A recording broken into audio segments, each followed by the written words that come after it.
It's the Hero Show. Welcome to the Hero Show, starring the indestructible John Hersey and the irrepressible Andrew Bernstein.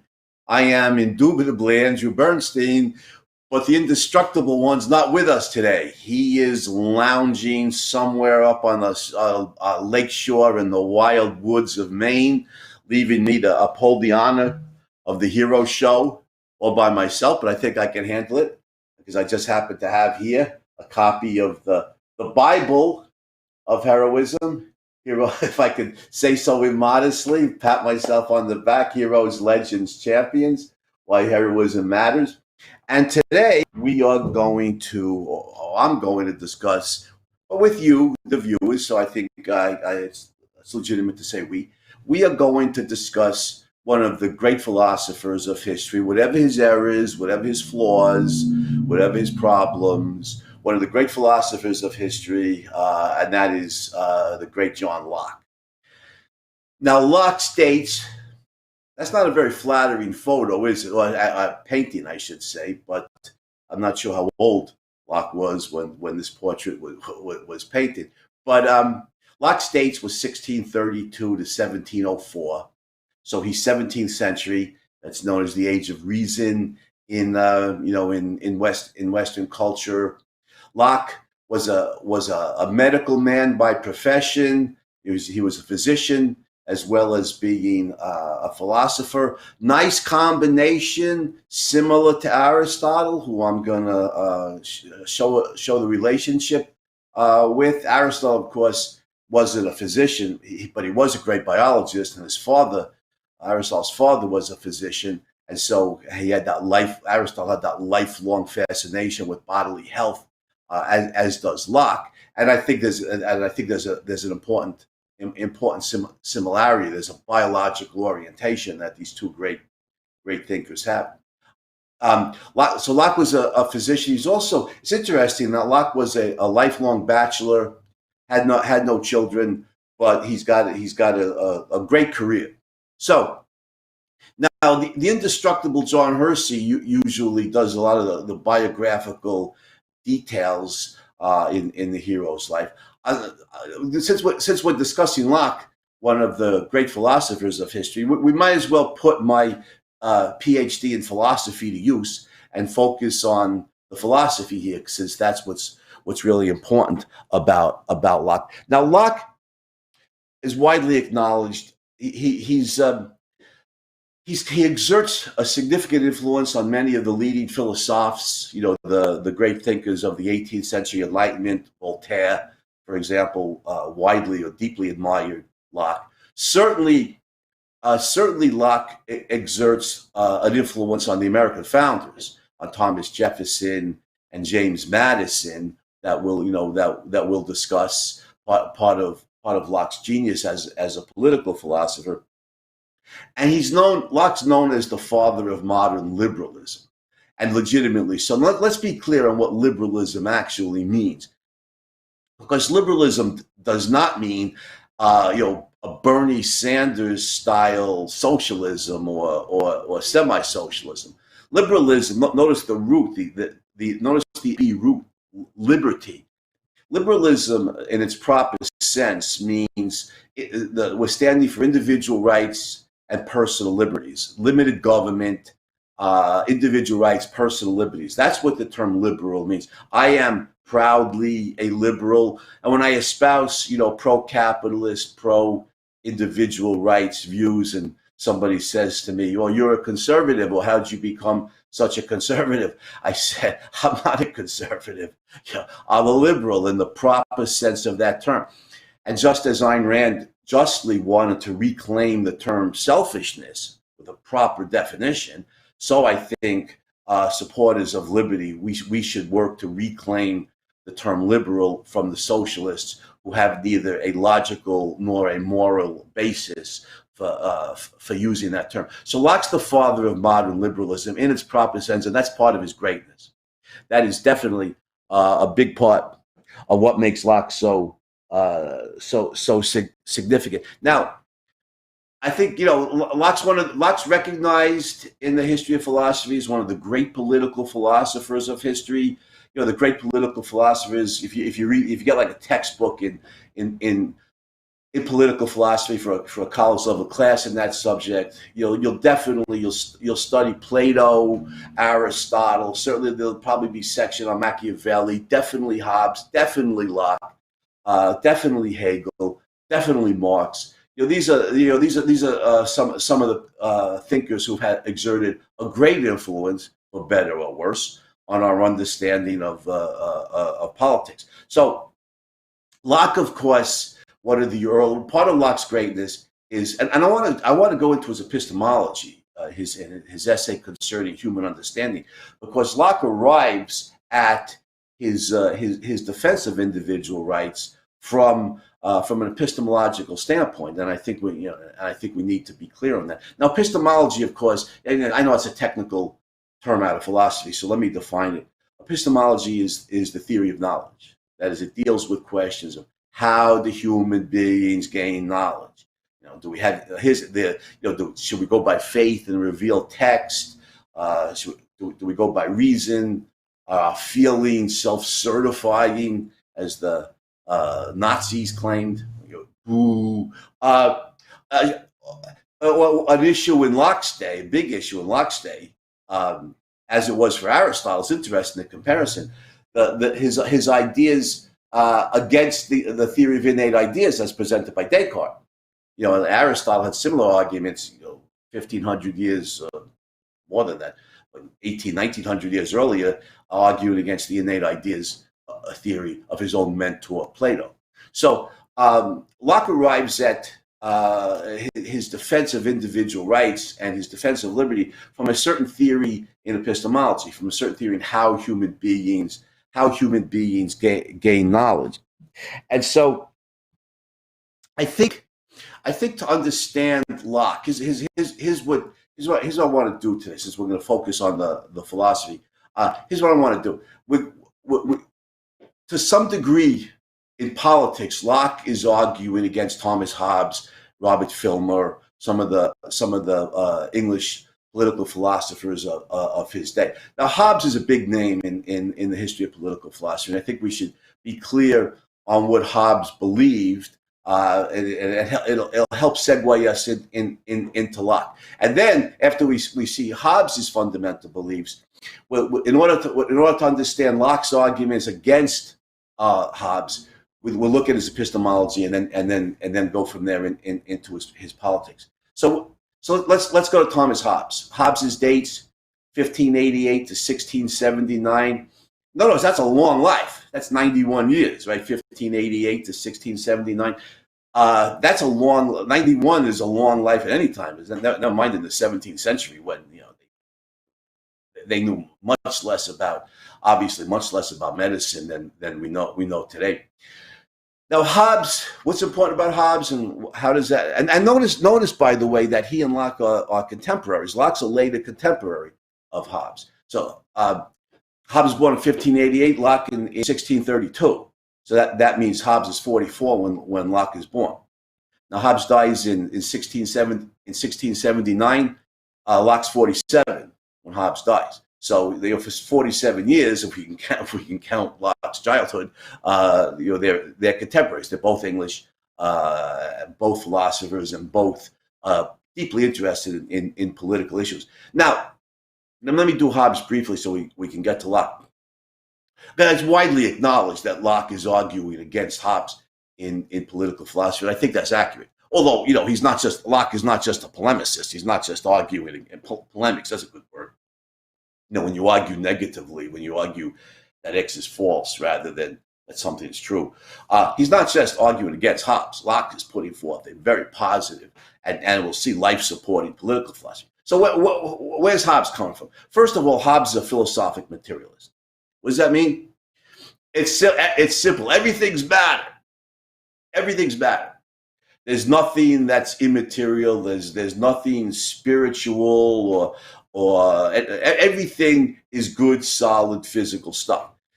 Now, if you're a consistent materialist in that sense, a philosophic sense, as a theory in metaphysics, as a theory about the nature of the universe taken as a whole, if you're consistently a materialist and if you're a materialist and you're consistent in your thinking, then you would necessarily have to be an atheist, right?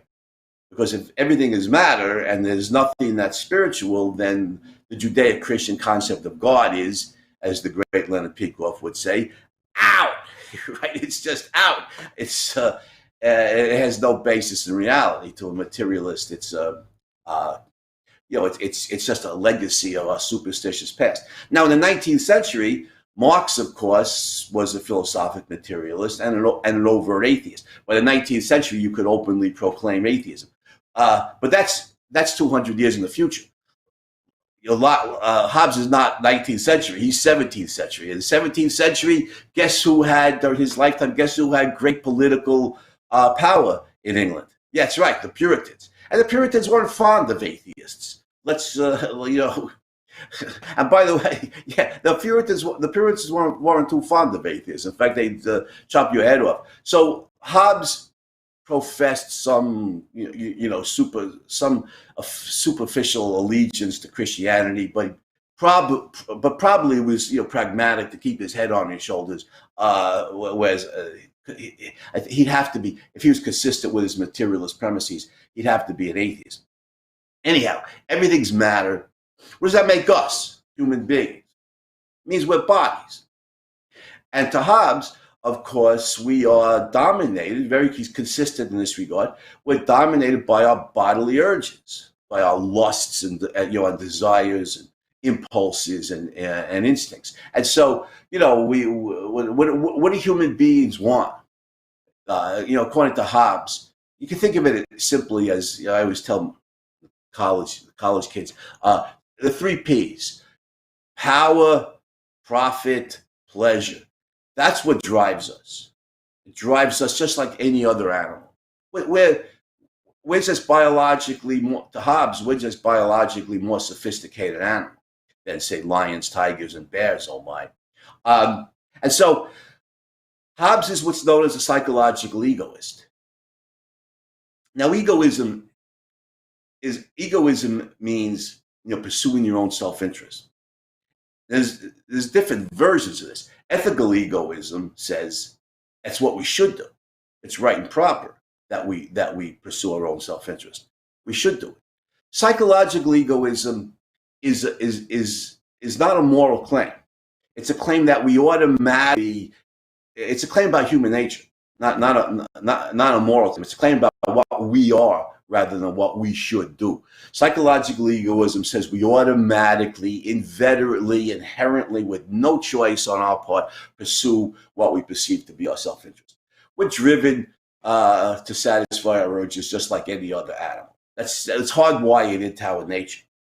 And so, since we're beasts, with a more sophisticated brain, which makes us more dangerous. So we're beasts. We're trying to gratify our impulses. So human society. Now, back in the 17th century, political philosophers talked a lot about what they call life in the state of nature. Now, that's not meaning in some anthropological sense where we go find some primitive tribe living in the in the jungle somewhere, and they don't have and they don't have any civilization. No, it's a thought experiment. Life in the state of nature means, given human nature, given Hobbes' view of human nature, what would life be like in the absence of civil society?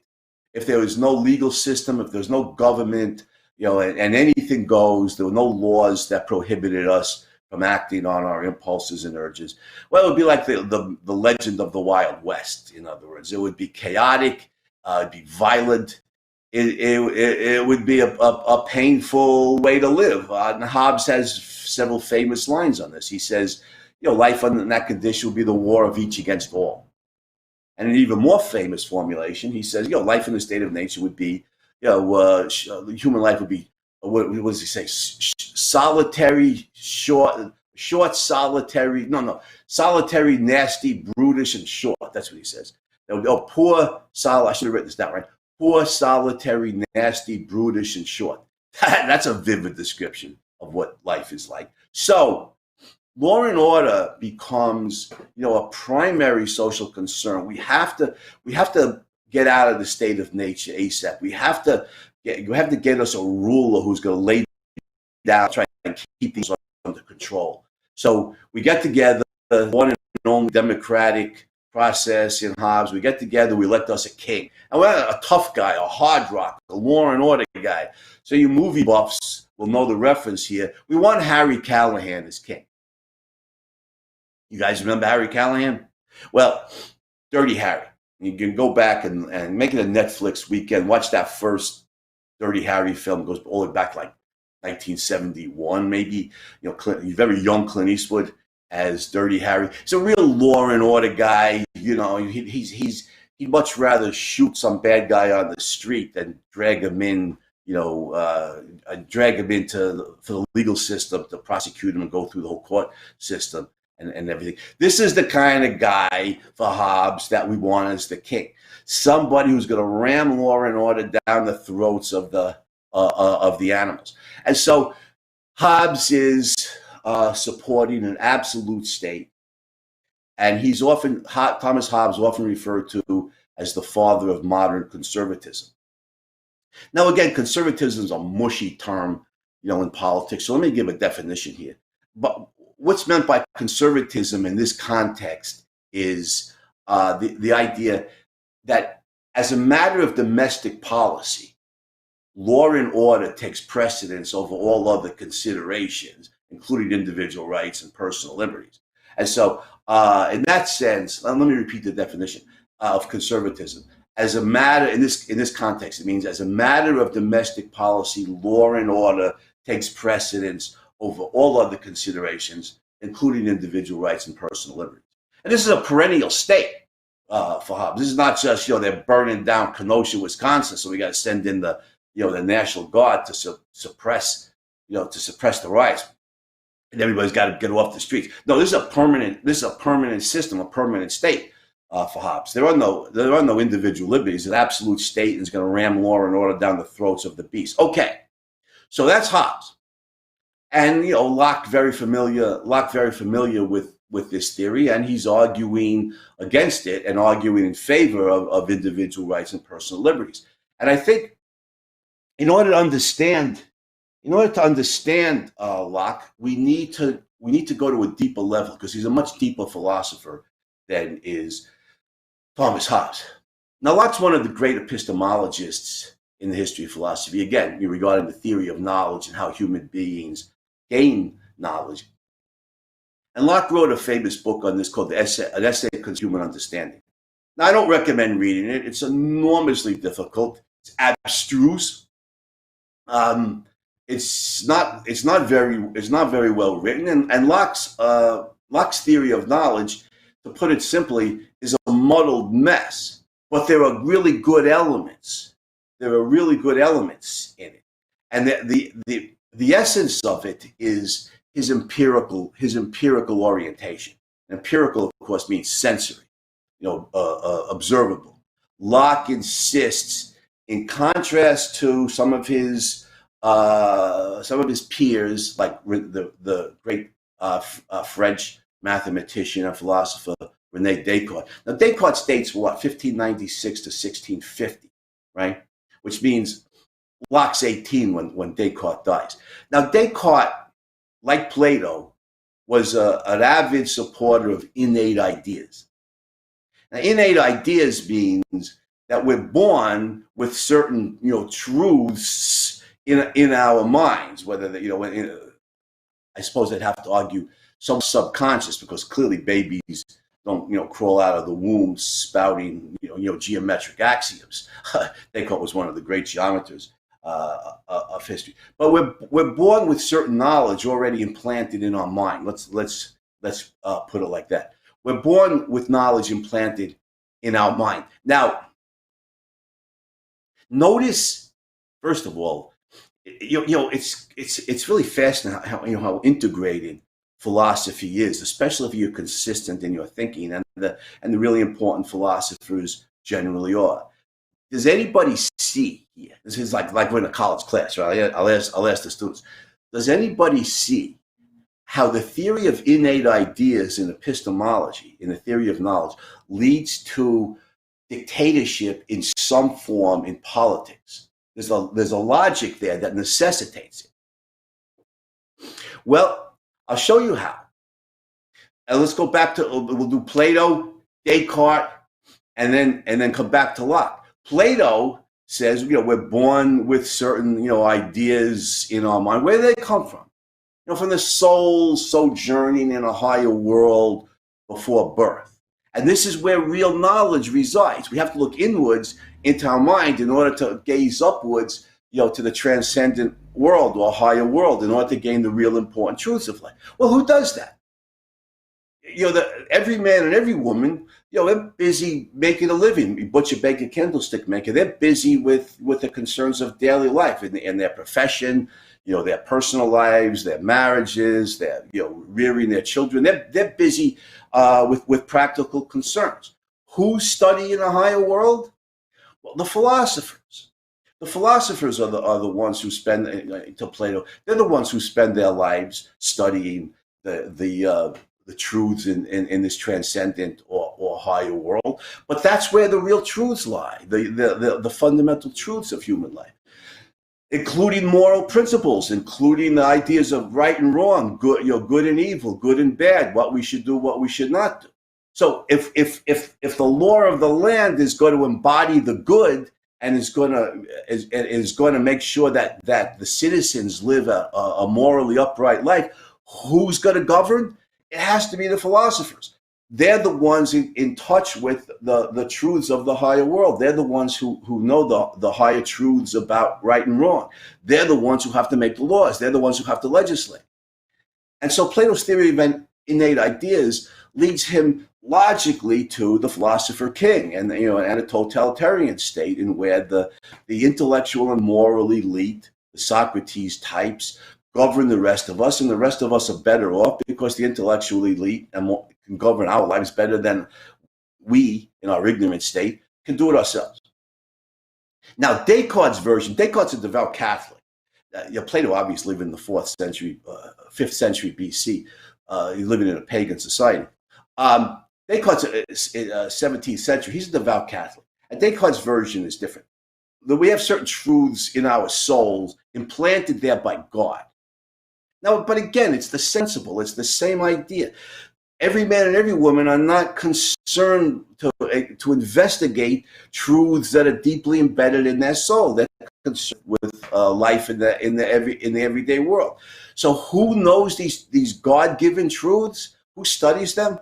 The clergy, the theologians, the people who are devoted to studying God and his works. And so again, if society is going to be morally good, those who are most steeped and proficient in the principles of the good, they're the ones who have to govern. Now, I don't know what Descartes' personal beliefs were politically, but he's a devout Catholic, and you can see the logic. The logic here of this kind of religious epistemology leads directly to theocracy.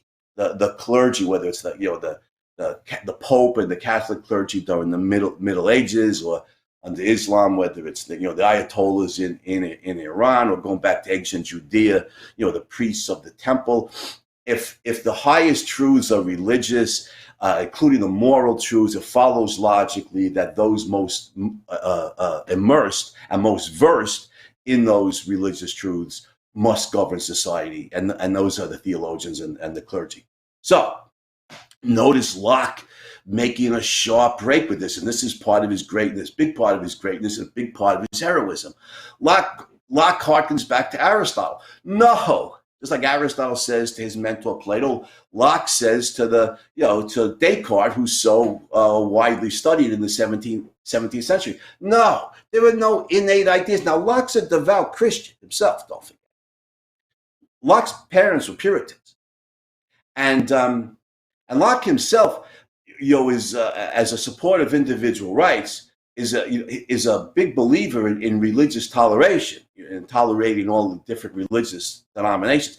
But he's not a believer in tolerating atheism. Here's one of his flaws.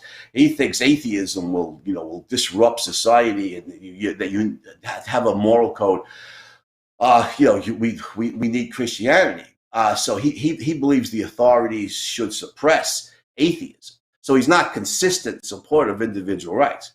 but we move ahead. Mankind moves ahead in baby steps, right? So Locke's a devout Christian, but unlike Hobbes, he's and unlike Plato and Descartes, he's also an Aristotelian. You can see Aristotle's influence here. One, Locke emphasizes this: all knowledge originates in observation.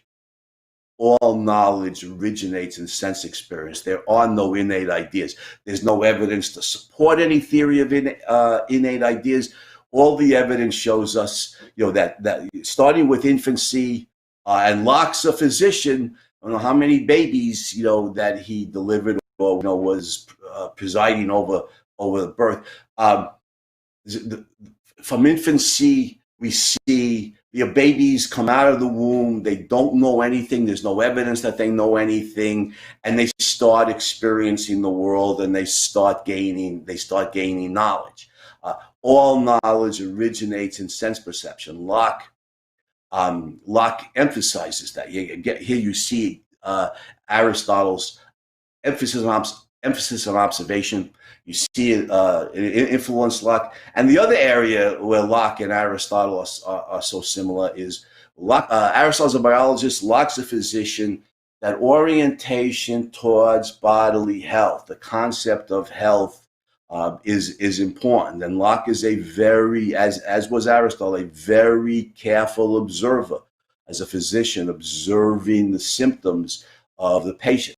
Just like Aristotle's a biologist, observing the different characteristics of various life forms. So where does that lead us? How does that have a political impact?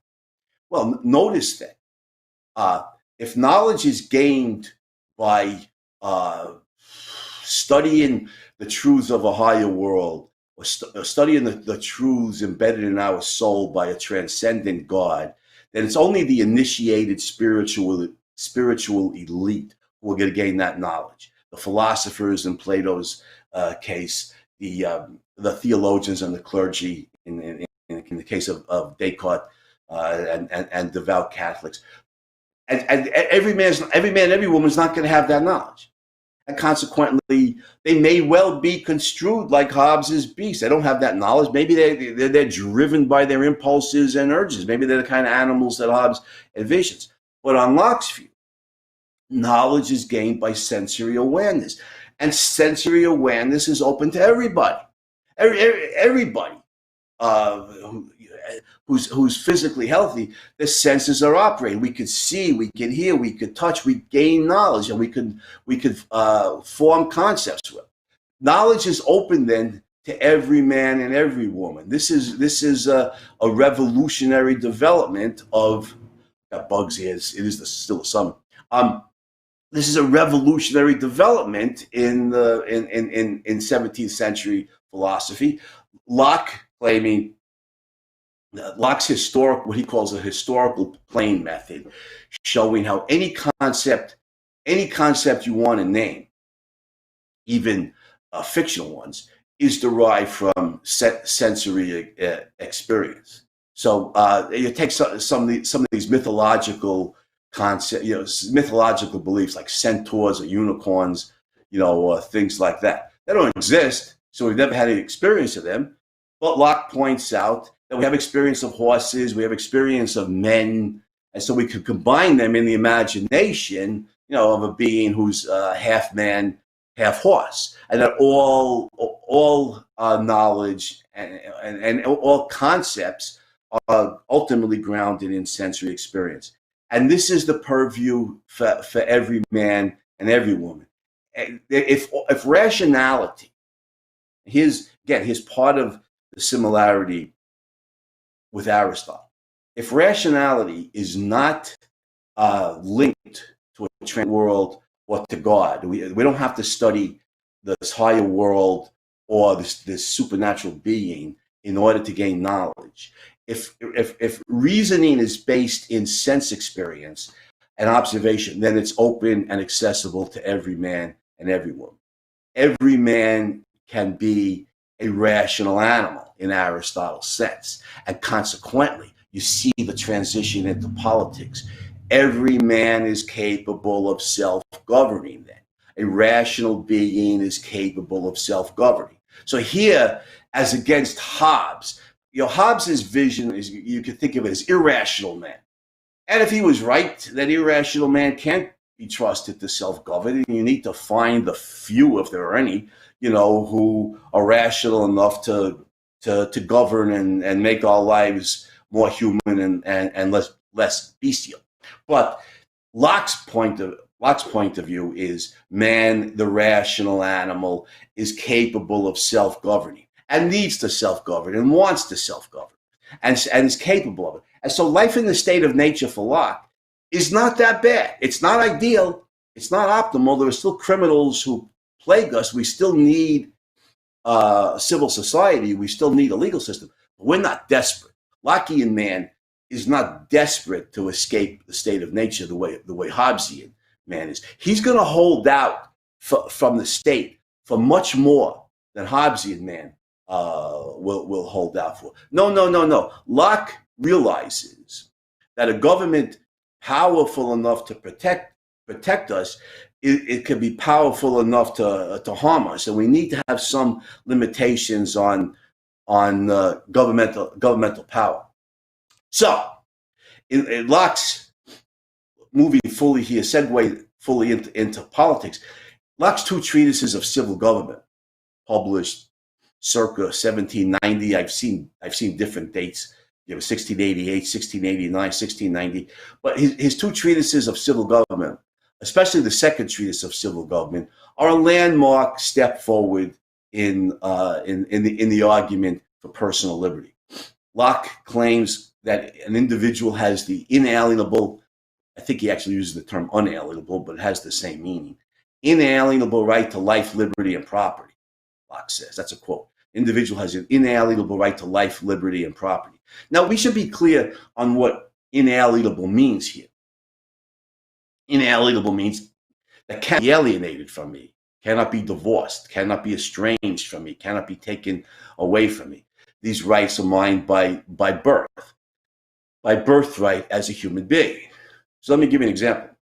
And obviously, this has a great influence on Thomas Jefferson and James Madison and the American founders. Because Jefferson paraphrased in the Declaration of Independence. Jefferson paraphrases Locke. Jefferson says individual has the inalienable right to life, liberty, and the pursuit of happiness.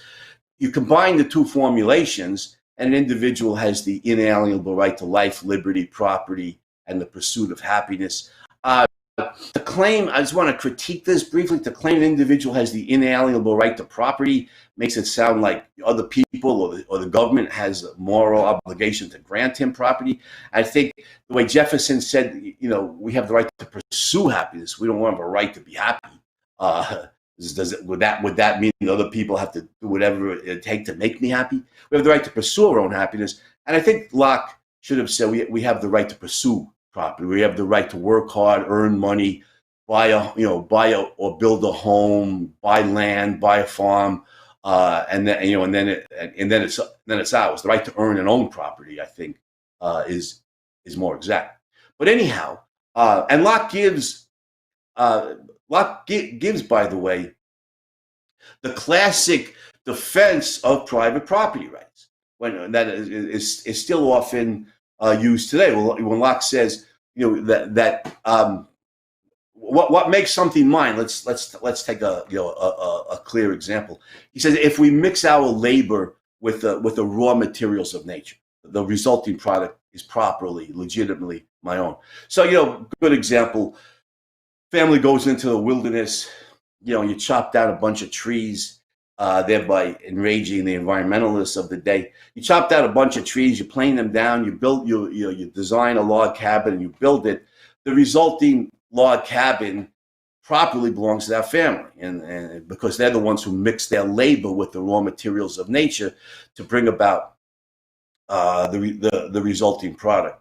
So mixing our labor with the raw materials of nature is what makes what gives rise to private property. So you're a farmer and you're growing crops. So you're the one who put the labor and the work into this. The result is yours. Now I want to get into the field of economics when you talk about creating the value equivalent. So I didn't build the home that I live in, but I made all this money, so much money teaching philosophy, and then bought it or rented. But it's the same idea. You labored to create this product, or you labored to create some other product or service that then enabled you to the value equivalent of the home, let's say, that enabled you to purchase it. But you mixed your labor with the raw materials of nature. That's the moral foundation of private property rights. So Locke has a lot of important and truthful things to say here, on this issue. And he's one of the early. This is part of Locke's heroism, a big part of his heroism. He is an early supporter of individual rights and personal liberties. So individuals have certain inalienable rights.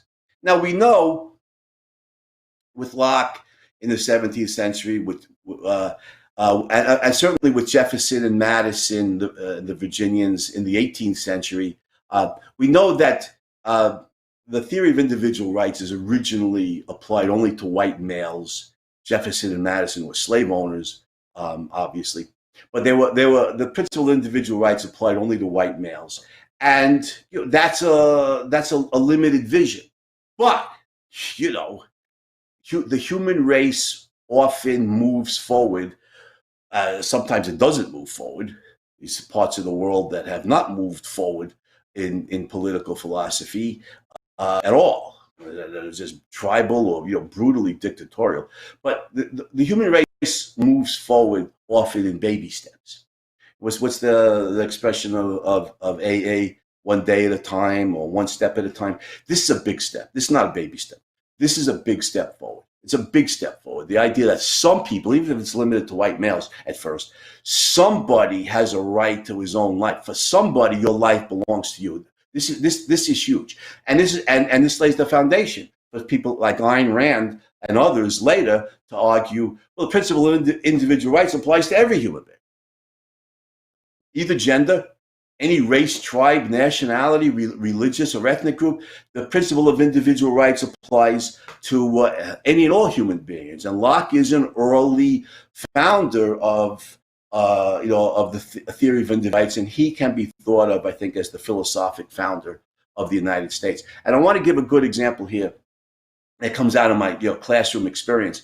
I had a kid in class a few years ago who said, and understandably morally outraged, she said, in many parts of the world, women have no rights. Now, as a good Lockean Jeffersonian, I responded, no. All over the world, women have rights.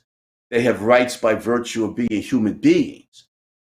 They're born with that right. You mean in many parts of the world, the rights of women are not acknowledged, they're not recognized, they're not upheld, they're not respected, and they're not protected, right? That's a more exact way to think. So when the Taliban, as I pointed out to the class, these religious fanatics in Afghanistan who think that women should not be educated, the Taliban will murder some girl or a woman. They'll kill her.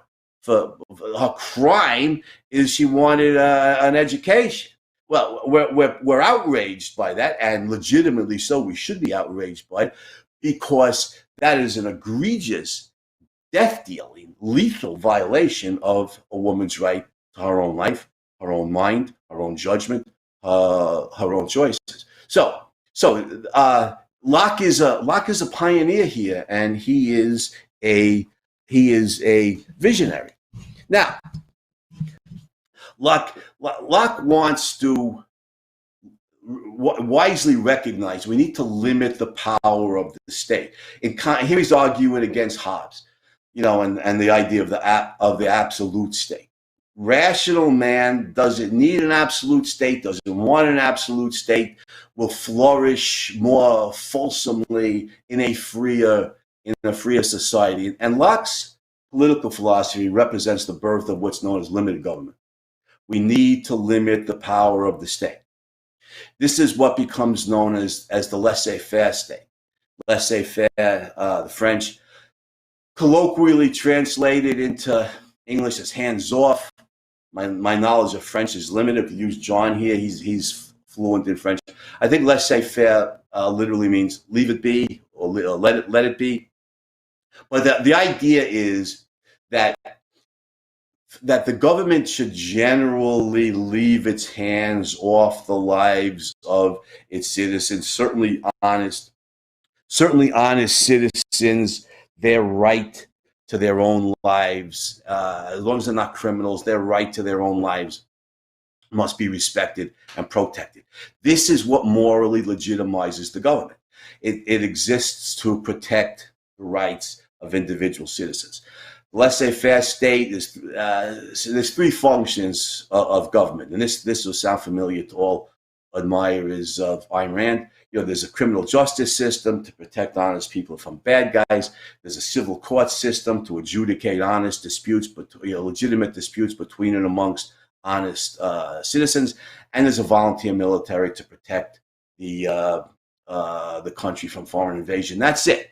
Everything else properly left to private individuals, private initiative, private enterprise. Notice there's no provisions made for the redistribution of income. There's no coercive redistribution of income by the government. There's no welfare state. Marx, takes Locke to task for this, but Marx is wrong. This should be. So we're not going to discuss. We're not going to have surprisingly, we're not going to have an episode on the Hero Show for Marx. Maybe we'll do a villain show, and he and his German predecessor. I don't want to sound like I'm anti-German. German culture's done a lot of great things. But the 19th century German philosophers, if I can include Kant, who died in 1804, Kant, Hegel, Marx, I think of them as the unholy triumvirate. Their philosophy has been devastating to modern society. But that's another story for another day. So Locke wants to limit the power of the state, and here he has a great influence on the American founders. And we give our propers to those two great Lockeans, Thomas Jefferson and James Madison.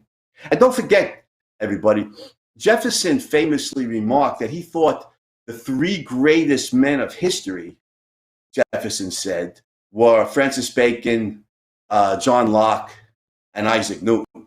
So Jefferson includes Locke very much triumvirate of great men, and we see the influence here. We want to limit the power of the state. And here's the genius of the American founders: is they weren't theoreticians the way Locke was. They weren't deep epistemologists the way Locke was, but they found a way to put Locke's theory into practice. We have a written constitution with a Bill of Rights, with a Bill of Rights that serves as the fundamental law of the land. And so, and notice, James Madison, of course, again, admirer of Locke, influenced by Locke. Madison, the lead author of the U.S. Constitution, virtually the sole author of the Bill of Rights. Again, we have to remember he's a slave owner.